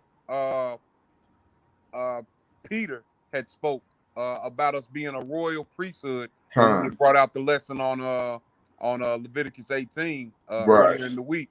This was what I meant. This was what else I wanted to bring with it. Forgot that it was in the very next chapter. Next chapter. First part of the next chapter. All praises. Come. Yes, indeed. Verse 3. Ye shall fear every man his mother and his father, and keep my Sabbaths. I am Yahweh, your power. Turn ye not unto idols, nor make to yourselves molten powers. I am Yahweh, your power. And if ye offer a sacrifice of peace offerings unto Yahweh, ye shall offer it at your own will. It shall be eaten the same day ye offer it, and on the morrow.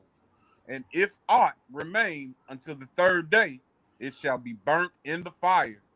You know, so a lot of times we nowadays, different meals that we have, we'll eat on them all week, a lot of times, but that was a no-go with what had been offered as a sacrifice. Right. Once you offer, and then look what he told us though. He told us you got to offer everything. Mm-hmm. So he's telling us right here, you can't even do that. You can't even take something and make a stew or a soup or whatever and eat on it for a whole week because you got 3 days.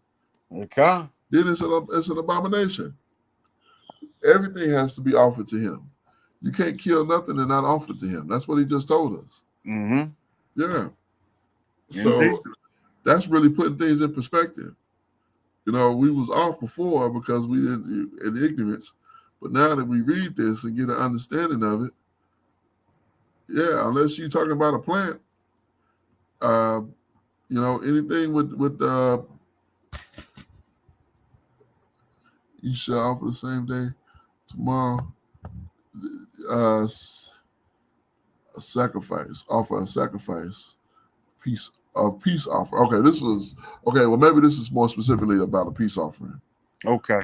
So because it says sacrifice of a peace offering unto Yahuwah, there you shall offer it on your own will. It shall be eaten the same day, and and on the morrow, and if aught remain the third day, you shall be burned with fire. So, okay, Salika, I kind of got ahead of myself as I was saying everything, but no, this is specifically to that peace offering. Mm-hmm. Yeah. All right. Verse 7. And if it be eaten at all on the third day, it is abominable, it shall not be accepted. Therefore, everyone that eateth it shall bear his iniquity, because he hath profaned the hallowed thing of Yahweh, and that soul shall be cut off from among his people. Boy, it's a lot of stuff you can do to get put out, boy. Yep. Whew. All right. This is the book of Leviticus, chapter 19, sundry laws, verse 9. And when ye reap the harvest of your land, thou shalt not wholly reap the corners of thy field, neither shalt thou gather the gleanings of thy harvest. And thou shalt not glean thy vineyard, neither shalt thou gather every grape of thy vineyard. Thou shalt leave them for the poor and stranger. I am Yahweh, your power. All praises. Yes, indeed. So he's making provision for those who can't provide for themselves, who may not have a the land or the field in order to feed themselves. So you can't just take everything out of yours. You got to leave something for them. So all praises indeed. I mean, he covers all the bases. Indeed, indeed. Yes, indeed. All right. Now this is what I think you were wanting to bring out when we were Okay. back in 15, but this is verse 11. Yeah. Ye shall not steal, neither deal falsely, neither lie one to another. Kind. That's when we was talking about you go to the congregation and they say, were you with your wife in the last night, the last whatever 24 hours, and you get it goes right back to this Torah. You shall not steal, neither shall you deal falsely, nor lie one to another. This is Torah. You can't do that. You can't be like, hey man, I just say whatever I got to say. People get on my nerve. My job, I'll get a woman on the phone, and I'll say, "Can I have your first and last name?" And she'll say the name of her husband, or the man will say the name of the woman. Like I know I'm talking to a man, and this is not a woman. This is a woman's name. I know I'm talking to a woman. This is a man's name, and it be our people. And I know they can tell with my voice that we the same people. And this is coming to my mind. Neither shall you deal, neither shall you steal, neither deal falsely one with another. So you dealing falsely when you tell me you somebody that you're not. I ask you for your name, first and last name. And you can't even say that. You say the account holder. I don't even need the account holder's information. I just need to know who I'm talking to. So now you telling me, as a man, you a woman. I'm supposed to address you as a woman. I'm not doing that. So, but yeah. So with this law, if they had this law in them, they had this understanding in them. They know, hey, I can't tell him this. This is such and such. This is my wife's account or whatever. I don't even need to know that. What do you need? You need to troubleshoot because I don't need that permission to talk to you about having problems with your service. So I'm getting off the subject, but just these are just the thoughts that go in my mind, and I've been studying this thing. And when I come into somebody that just say something that unnecessary, that unnecessary lies, Yeah. So let's continue. All right, verse 12. And ye shall not swear by my name falsely, neither shalt thou profane the name of your power. I am Yahweh. There you go. You shall not swear by his name falsely. That means, remember, it takes me back to Nehemiah. Nehemiah was, these cats was messing with these heathens. He would go up to them and grab them by their beards, say, swear to you, swear by Yahuwah. He was making them swear by Yahuwah. Like, you can't, we know Torah, you cannot swear by his name falsely. You can't say, man, I swear by I such as I'm not going to say it. I'm gonna say it, and it be something incorrect because he don't play that. Indeed. Yeah. All right. Verse 13. Thou shalt not defraud thy neighbor, neither rob him. The wages of him that is hired shall not abide with thee all night until the morning. Yeah, that's another thing too. In this system, you pay people, weekly, every 2 weeks. The worst places pay, twice a month. I don't think anybody pay once a month, unless you're getting like government assistance. But our pay system is supposed to be every day. You're supposed to pay them before they leave. So think about that. If you get a business, hey, I gotta pay you a day in. That's extraordinary. It was a righteous kingdom, Yeah, absolutely. righteous laws. Absolutely. Because think about it. They leave, think about that. If the week I done worked, my pay week is coming up. I get paid next week, but I work the whole week. I work first day through the fifth day. I get paid on the fifth day. So I work the whole week. So I done worked 3 weeks, and I'm getting paid for those 2 weeks. And then the week that I'm working this week, I won't get paid until the week after, 2 weeks from this fifth day coming up. The fifth day coming up, I won't get paid for it until that time. Which in my mind, I'm thinking, well, I get paid every couple of weeks, so I'm always, I always get some money. But according to this, we're supposed to get paid every day. Mm-hmm. You work, you get paid. And I think in this society, the best jobs pay weekly, but most jobs pay every 2 weeks. And like I said, the worst pay twice a month. And see, that's how we get it. I get it twice a month. Yeah, that's the worst because that time frame can go almost 3 weeks, almost Gone. and you'd be like, "Phew, need that money so bad," and you just gotta wait. Well, He's supposed to give it to you daily. well. All right. Verse 14. Thou shalt not curse the deaf, nor put a stumbling block before the blind, but shalt fear thy power. I am Yahweh. Mm-hmm. Now, what kind of man would I'm gonna curse you because you can't hear, or I'm gonna trip you because you can't see? Right. What kind of human being you got to be that kind of person? Man, not upright, Definitely not upright.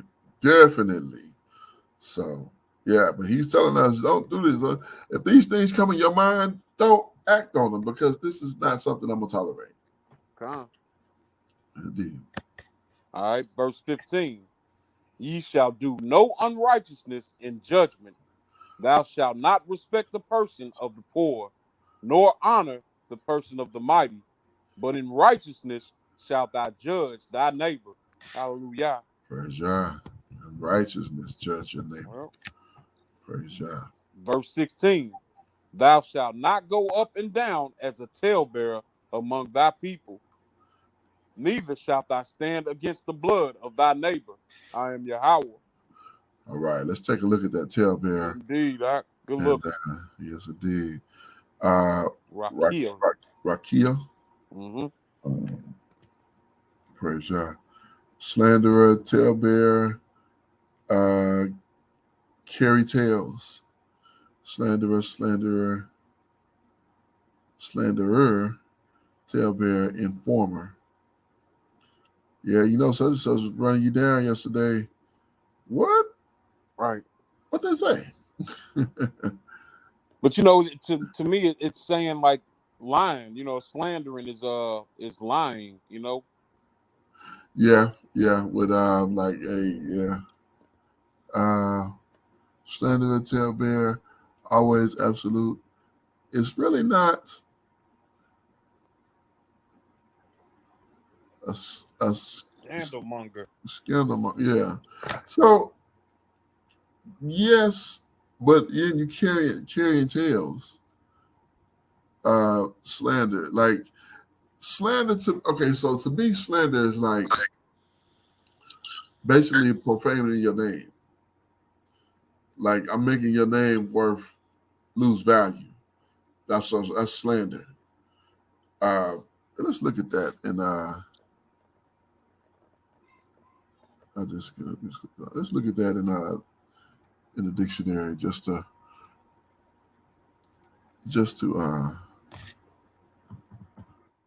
clarification.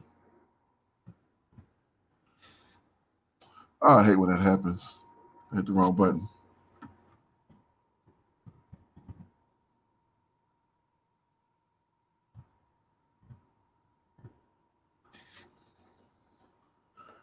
Look, an action or crime making a false spoken statement. Okay, a false spoken statement damaging to a person's reputation. So it does have to be a lie. Yeah, false smoking statement. Okay, I was under the impression it was just profaning their name.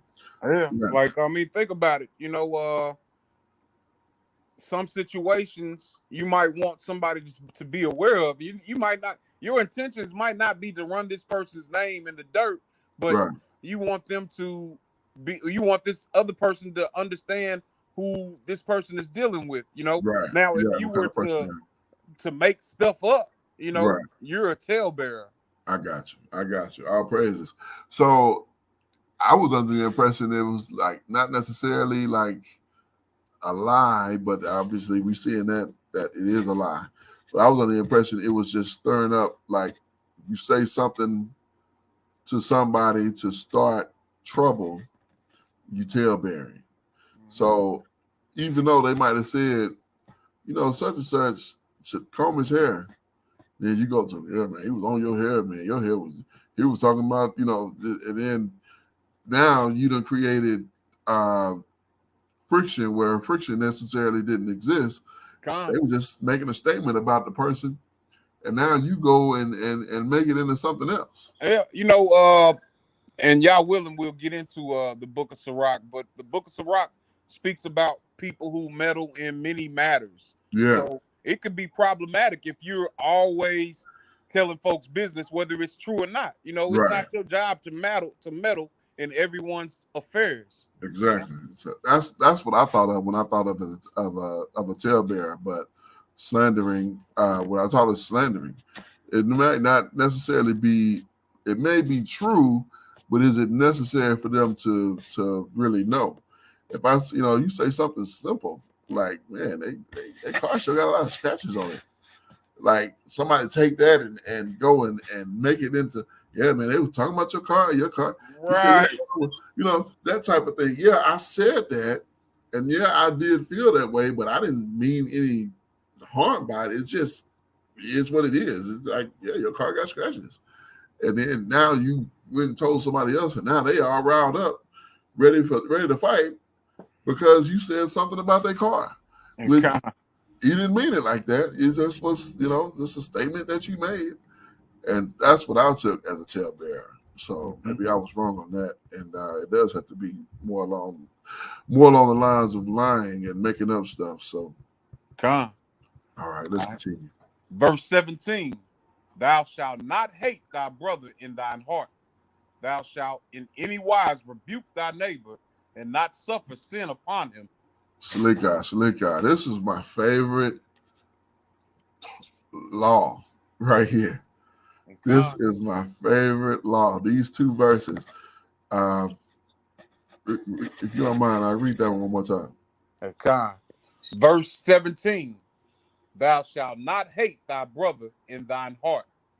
Thou shalt in any wise rebuke thy neighbor and not suffer sin upon him. Continue. All right. Verse 18. Thou shalt not avenge nor bear any grudge against the children of thy people, but thou shalt love thy neighbor as thyself. I am Yahweh.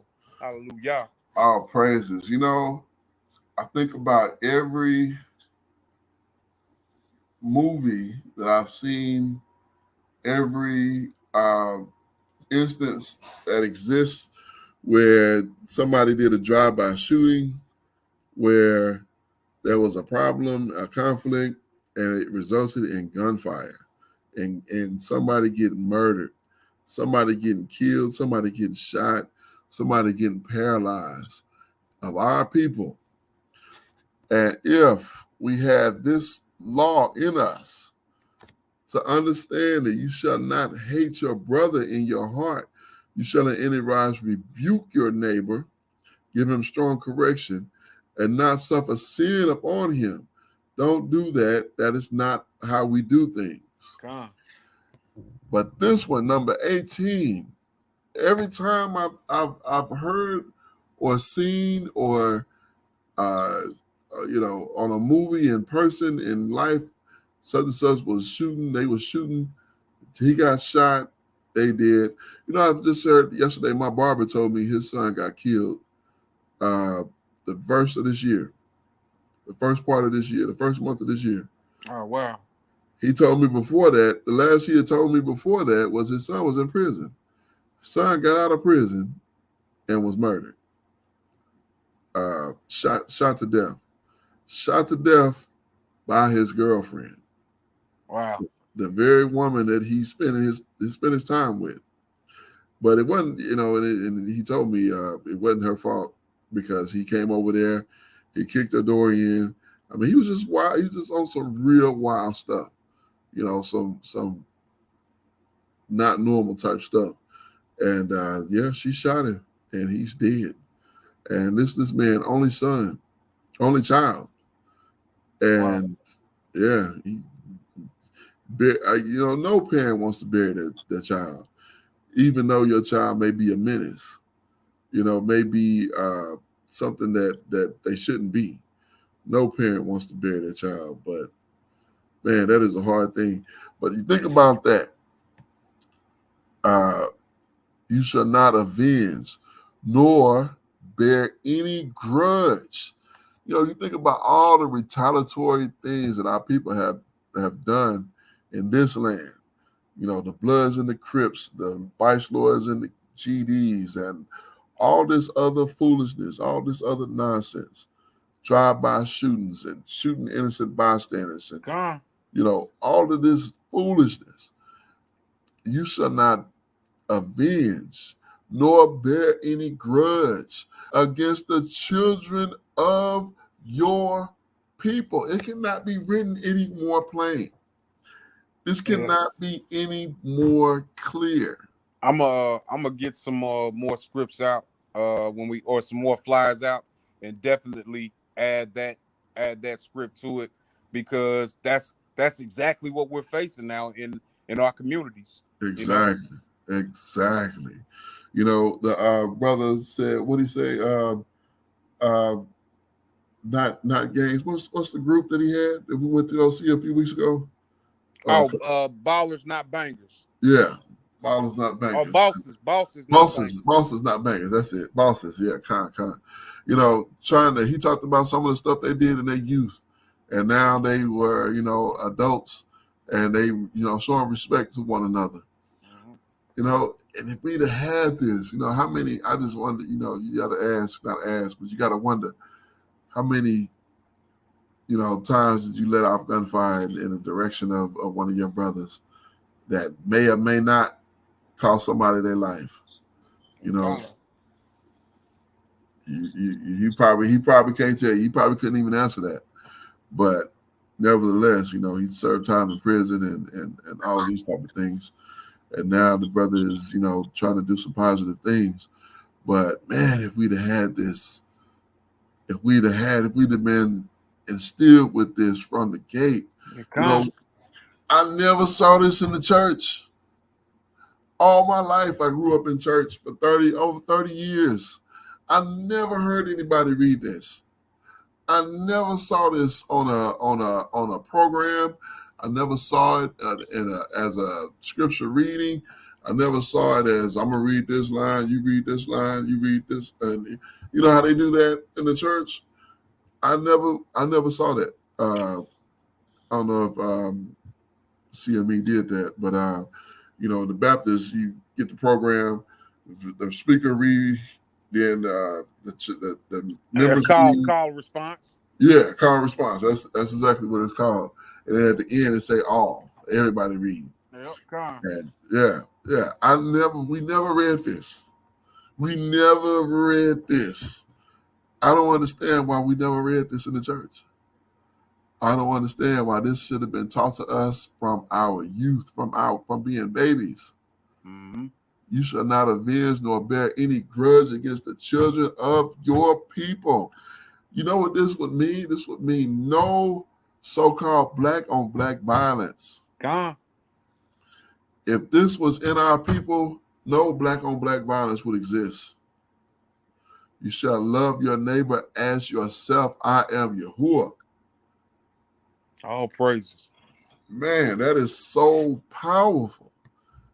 That is so very powerful to whew.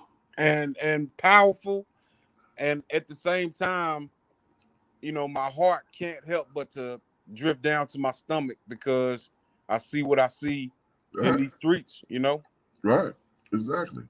Exactly. And if we had that, if we had this, if this would have been taught to us, if we were, all of us who went to church, who go to church, I remember they talked about the CME members, the Christmas, Mother Day, Easter members. The ones that just did that, just did those.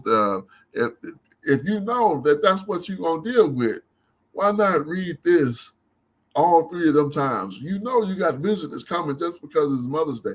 Hey, by the way, you should not bear any grudge, nor you should not hate your brother in your heart.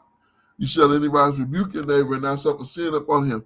You shall not avenge nor bear any grudge against the children of your people. That's a whole sermon. Indeed. Yeah, that's an entire sermon right there. You can talk about that for 45 minutes. Mm-hmm. The drive-by, all of this stuff, and none of this stuff's supposed to be happening because we're supposed to be doing this. So, man, that's why that's my favorite, because I know the impact that it would have had if we would have had it, and we had it. We just didn't know it. And just to think, this has been sitting on the table, grandma's house or mama's house. My mama had a Bible, and she used to. I don't know if she read it, but she used to deal with it. She do a Sunday school lesson. Well, why this wasn't in the Sunday school lesson? I don't understand. I'm baffled that I never heard this in the church. I'm just baffled by it. But let's continue. All right. Verse 19. Ye shall keep my statutes. Thou shalt not let thy cattle gender with a diverse kind. Thou shalt not sow thy field with mingled seed. Neither shall a garment mingle of linen and woolen come upon thee. I remember us talking about this like last year sometime. Yeah. Because this has been a ongoing point. You talk about these mixing of things. Mm-hmm. The cattle with the diverse kind, sowing your field with mingled seed. You put your field, what goes there, all in one area here. You don't put potatoes and peas and all that in one, in the same area.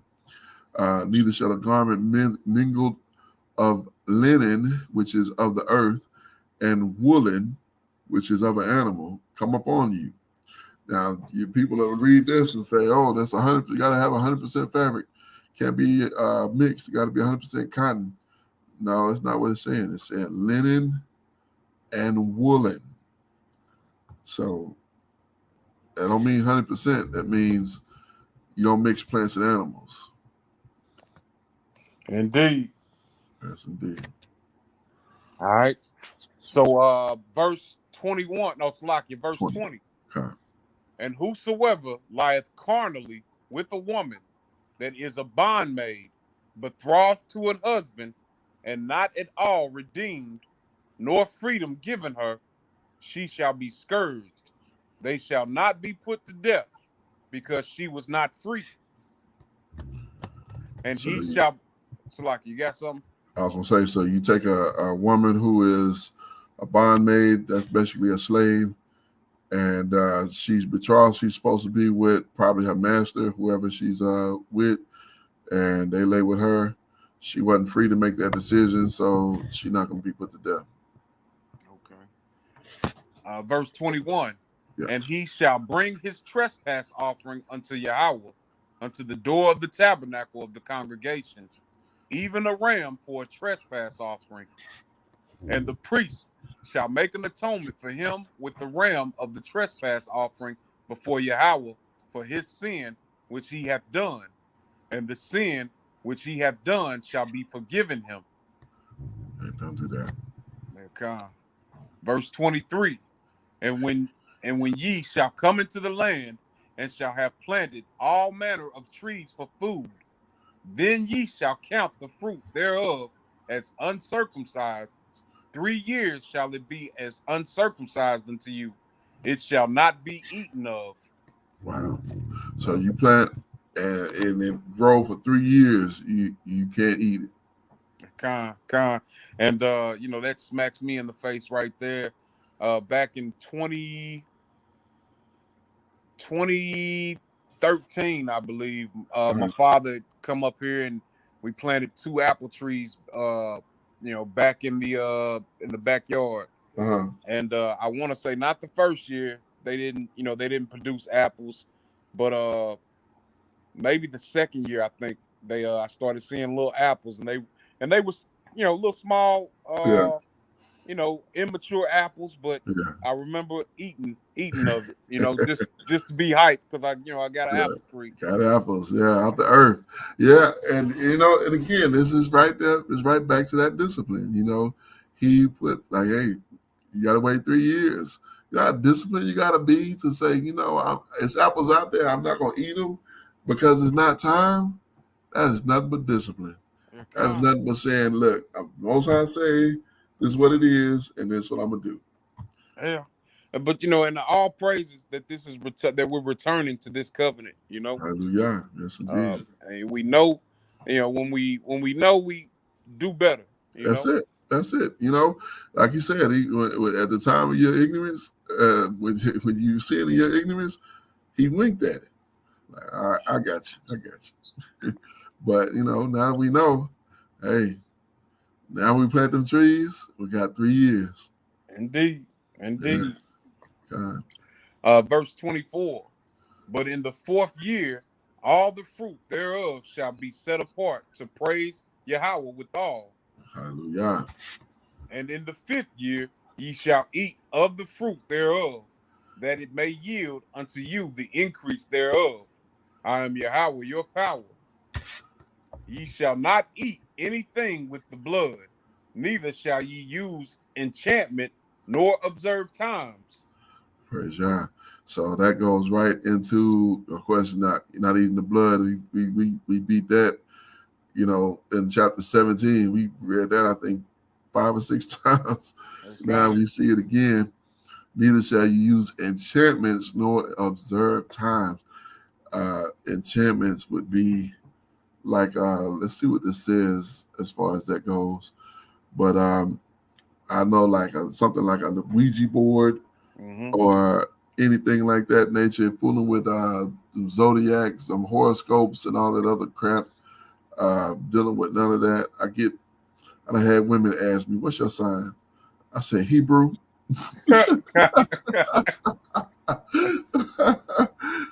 God, yes, indeed. Our sign is Hebrew. Now, how you say this on that? Nahash. Nahash. I don't know why that reminds me of a snake. Is it Nahash? Nahash is a snake, right? I don't remember. I can't remember. Okay. So yeah, this is enchantments, divine, enchanter, indeed, certainly, learned by experience, diligently observe. Now this is strange. Enchantment, divine, enchanter, indeed. That don't make sense. Yeah, I'm not sure what they mean by that. Certainly, these are words I use regularly. Indeed and certainly, I certainly do. But man, I'm saying this word, I guess, when I say that, Nahash, but it says to practice divination. Practicing divination, which again, I hate when they define a word with the word. Practicing divination. Yeah, okay. If I needed that, I wouldn't have asked. But anyway. Right? Next time, you so-called scholars, right? I don't know. Come. All right, let's less confusion, I know, right? I mean, don't survive the word. What does it mean to be born again? It means to be born again. Born again. Get the freak out of here. Get out of here. That don't even make sense. God. Yeah, I don't know. Okay. All right, verse 27. Ye shall not round the corners of your heads, neither shalt thou mar the corners of thy beard. So that's another one. This kind of was controversial. I think we have a better understanding of it now. Marring, rounding, destroying the beard. I've heard of instances where people were whacking their heads and scoping their cranium, which is crazy. But I heard that was the sons of Ham doing that. But I don't know how, since that's very unsensible. So but let's continue. Verse 28. Ye shall not make any cuttings in your flesh for the dead, nor print any marks upon you. I am Yahweh. Reading this, there's been times where I was in a pinch and I was about to write something on my hand. I'm like, I can't do that. You read this and you're like, you shall not print any marks upon you. That's pretty self-explanatory. Some people say it's just for the dead, but no, he clarified it. Nor print any marks on you. Don't write. Yeah, because I was thinking about that verse. I've had a tattoo, before I've come into this walk. Right. And I was thinking that, okay, at one point I thought, okay, well, that's talking about getting a tattoo for the dead. But then you read the very next statement, right, nor print any marks upon you. So, that would constitute a tattoo. Like, yeah, any kind of writing. He said, no, any marks. He didn't say, yeah, so, yeah. All right. Yeah. Verse 29. Do not prostitute thy daughter to cause her to be a whore, lest the land fall to whoredom and the land become full of wickedness.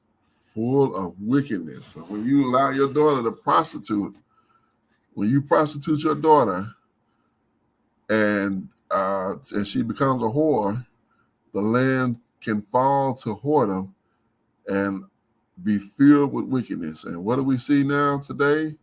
We see a whole bunch of hoary women and a whole bunch of undisciplined men who want nothing more than to deal with a woman unrighteously. And sadly, these women want the same thing. They want to deal with men unrighteously. Not interested in marriage, not interested in any kind of a covenant, just pure whoredom and wickedness. That's where we at. So let's continue. Verse 30. Ye shall keep my Sabbaths and reverence my sanctuary. I am Yahweh. Keep the Sabbaths. That's it. Reverence. Well, we don't have a sanctuary, but definitely keep the Sabbaths and reverence. The sanctuary, of course, would be our bodies. Indeed. So we would reverence that as his, and of course gave his signature on that one. Verse 31. Regard not them that have familiar spirits, neither seek after wizards to be defiled by them. I am Yahweh, your power. Yeah, I love how he give us these instructions, these specifics. Regard not them that have familiar spirits, neither seek after wizards. I watch wrestling, and one of a guy that I used to like, I don't like him anymore because of this storyline he's on now. But he's throwing fireballs at people, and he says he's able to do that because he's a wizard. So I don't like him anymore. Yeah.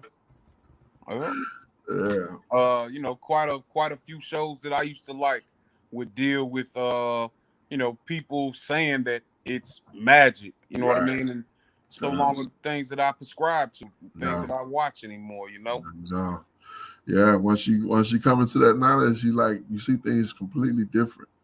It changes your, it takes me to Psalms. The law of Yahuwah is perfect, converting the heart, or converting the what does it say?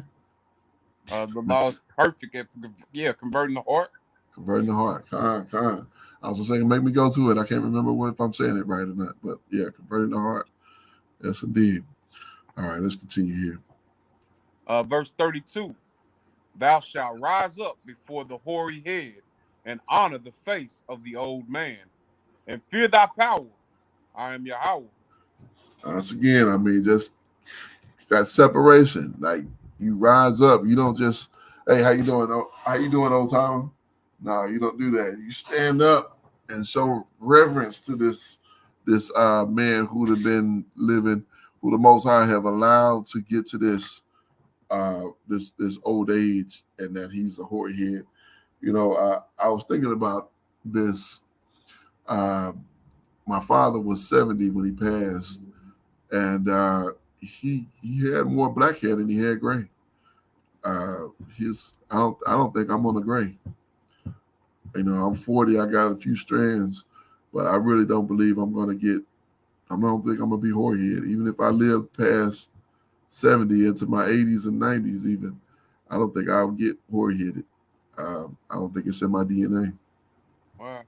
You know, my father used to, before he started cutting his head bald, you know, he would dye his hair. You Oh, know, did he? yeah. Okay. And you know, I've got some grays in my beard, and you know, just a few hairs on the gray hairs on the top of my head. So Yeah. I would have thought that because I got a homeboy he's a year older than me, and he's almost all gray. You know. Yeah. It's funny how you see some people get it heavy, and some people, you know, I got a buddy that's my age. You know, he's like a year older than me actually, and he's almost fully gray. His beard is really gray. I'll get one gray strand here or there. I got a few on the outs on the edges here. Like I got in my hair, like literally no gray. It's all red and auburn, and you know, none of it is silver. None of it is none of it is gray. So I don't think I'm a gray, honestly. And I may be wrong. I mean, I'm 42 going on 43. And you know, my brother, he's gray. We got different fathers, but he's got a lot of gray. And I don't think I am. My father, he shaved his face every day, which I think because he was in the military for a little while, but he didn't even have a job that subscribed to him having a clean face. But he shaved his face every morning. Okay. I don't understand that, but now he didn't. He had some gray, but he wasn't near as gray as what you would think a 70-year-old or a 60-year-old man would be. He had more gray. He had more black hair than he had gray. So we'll see. Con. I'm a winner. We'll see. Indeed. Verse 33. Uh-huh. And if a stranger sojourn with thee in your land, ye shall not vex him, but the stranger that dwelleth with you shall be unto you as one born among you, and thou shalt love him as thyself. For ye were strangers in the land of Mizraim. I am Yahweh your power. Indeed. So those who are sojourn among us, who, you know, you already know that they keeping these commandments. Otherwise, they cut off. So if they keeping the commandments, if they walking in righteousness, and they doing what we doing, then they good. You know, you can't vex them. You Indeed. can't oppress them. You Right. surely don't want You surely don't want them crying to the Most High, because He said, "I'll Indeed, make." that's what I was thinking. Because he hears their cries. Yeah, kind. Same thing with the widow and the fatherless. You know, you got to take care of them, because if they cry out to Him, He said, "I'll make you your wives widows and your children fatherless." Right. Like, woo. You know, it's really similar to how we look at our children. You Right. know, my daughter, like my oldest daughter, like if she's doing something to, I don't know, Yeah. upset my younger daughter, Mm-hmm. like I'll be harder on her because Right. I have more expectations. Exactly. Likewise, our father, our Abba, you know, he has expectations for us, He doesn't want us to. He doesn't want somebody saying that your children are doing this to me and crying out to him. You know what I mean? Because it's not what he wants for us. You know. It's that discipline again. It's that discipline is setting apart. Look, if you was a bunch of heathens, I wouldn't expect anything from you. I don't expect anything from them. Right. I expect it from you. Right. And you're gonna have these people among you. You're gonna treat them well. Otherwise, I'm gonna punish you. Indeed. And you're not gonna like it. Yep. So yes, indeed, that's exactly what it is. Come, verse 35. Ye shall do no unrighteousness in judgment, in meat yard, in weight, or in measure. Just balances, just weights, and just ephah, and just hin, and ye shall have, Salakia, shall ye have. I am Yahweh, your power, which brought you out of the land of Mizraim. Therefore shall ye observe all my statutes and all my judgments, and do them. I am Yahweh. All praises. So it's back to the measurements. You know how people, I don't think I've seen this in person, or I haven't caught it in person, but I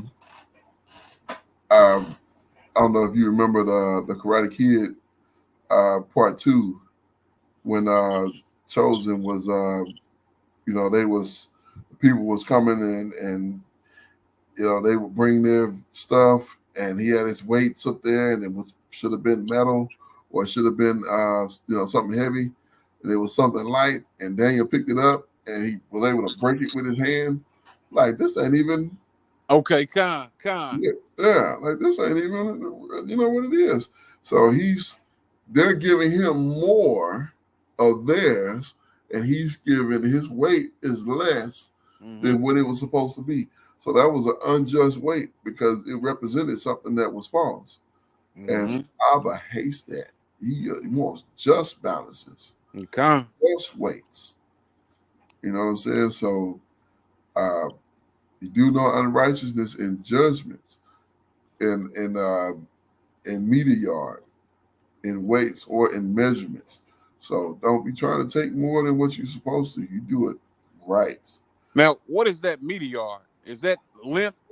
I'm pretty sure. Like it reminds me of meter or something. Yeah, kind. Let's see what that is. Midar. Measurements, stature, size, garments. She used measurements 37 times, pieces 7 times, statures 4 times, size 3 times, meter yards 1 time, garments 1 time, tributes 1 time, and wide 1 time. Measure size, measure portion, extension. So yeah, just some form of measurement. They didn't know, so they should have just said I don't know. But they said some kind of a measured portion. So I guess that's the best explanation. There's a measured portion there. A height or see, I can't wait till Mashiach come give us all of this. We understand all of this stuff. And like, that's what that means. Like, I knew you was going to ask me, so I put it in your heart. Con. Yes, indeed. So all praises to the Most High for another good study. One of my favorite chapters, chapter 19. I'm not going to say I'd forgotten about it, but I hadn't visited it in a while. But definitely great to get into and to go across. I'll go ahead and do final thoughts here. It's just so amazing. I'm still on that not avenging or bearing a grudge against the children of your own people. You know how detrimental that would be to our people.